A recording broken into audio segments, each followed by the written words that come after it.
প্রথমবার নিজের বাগান থেকে ফুল তুলে আবার ওই ফুল দিয়ে চা বানিয়ে খেলাম। দুপুরে আমার বারান্দার মধ্যে আসতেই দেখি সুন্দর সুন্দর নীল কালারের কয়েকটা ফুল ফুটে আছে। ফুলগুলোকে দেখে আমি কিছুটা অবাক হলাম, কারণ হচ্ছে যে এই গাছটা কয়েকদিন আগেই মারা গিয়েছিল আর গাছটাকে আমি তুলে এক প্রকার ফেলেই দিয়েছিলাম। গাছটাতে আমি কয়েকদিন পানি না দেওয়াতে গাছটা হঠাৎ করে মারা যায়। ফুল গাছটা লতা জাতীয় হওয়াতে অতিরিক্ত রোদের ফলে গাছটা মারা গিয়েছিল। আমিও ওনাকে উঠিয়ে ফেলে দিতে চেয়েছিলাম।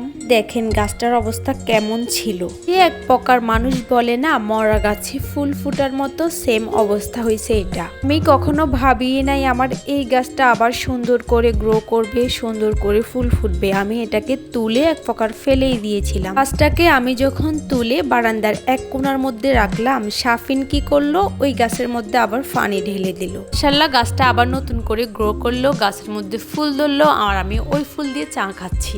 আমার কাছে ভাবতেই অবাক লাগতেছে। আসলে আল্লাহ চাইলে সবকিছুই সম্ভব। আল্লাহ কি না করতে পারেন। এই অপরাজিতা ফুলের চায়ের কালারের কথা আর কি বলবো, এত বেশি সুন্দর।